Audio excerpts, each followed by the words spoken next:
الرحیم۔ یہ واقعہ ہے امام حسن علیہ السلام کی شہادت کے بعد امام حسین علیہ السلام کا دور امامت۔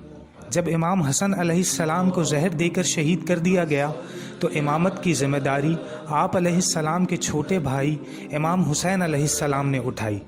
اس وقت امیر شام معاویہ جو دشمن اہل بیت تھا، ظاہری طور پر مسلمانوں کا حاکم تھا۔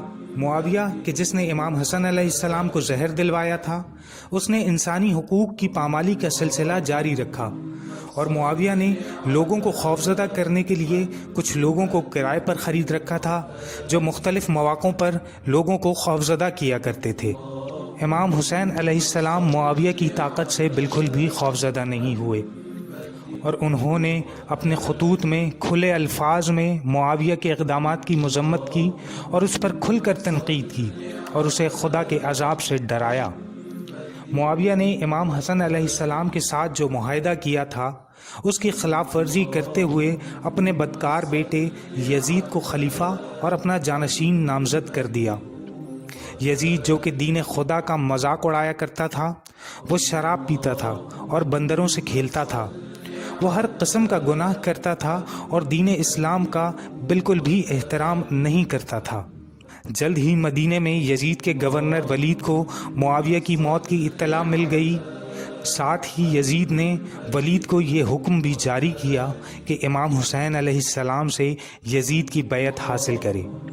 حکم نامے میں کہا گیا تھا کہ اگر امام بیعت کا انکار کریں تو ان کا سر اقدس قلم کر کے دمشق میں یزید کو پہنچا دیا جائے۔ جب ولید کو یزید کا خط موصول ہوا تو اس نے اپنے ایک غلام کو امام علیہ السلام کی خدمت میں بھیج کر ان سے ملاقات کی درخواست کی۔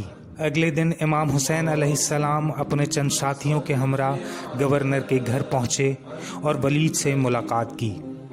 اس موقع پر مروان بھی ولید کے ساتھ تھا، جو کہ دشمن اسلام تھا اور جس کو آن حضرت صلی اللہ علیہ وآلہ وسلم نے مدینے سے نکال دیا تھا۔ اس ملاقات کے دوران ولید نے امام حسین علیہ السلام کو یزید کا وہ خط پڑھ کر سنایا جس میں یزید نے امام حسین علیہ السلام سے بیعت کا مطالبہ کیا تھا۔ ولید کو یہ بات معلوم تھی کہ امام حسین علیہ السلام ہرگز یہ بات قبول نہیں کریں گے۔ مروان نے ولید سے کہا، حسین کو یہاں سے مت جانے دو، اگر لومڑی چار دیواری سے باہر نکل گئی تو پھر تم اسے دوبارہ کبھی نہیں پا سکو گے۔ ان کا سر یہیں قلم کر دو اور اس موقع کو ہاتھ سے مت گنواؤ، کیونکہ یہ ایسا موقع ہے کہ اگر یہ تمہارے ہاتھ سے نکل گیا تو پھر یہ دوبارہ تمہیں کبھی نہیں ملے گا۔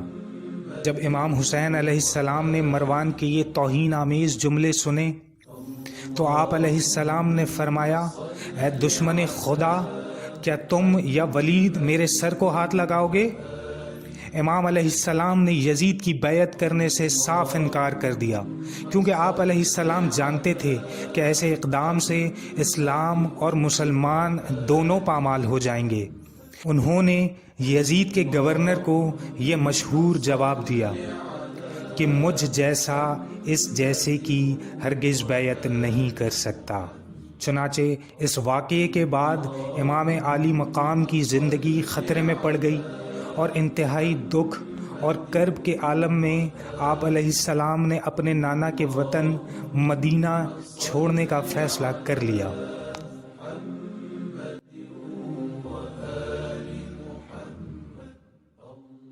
اللهم صل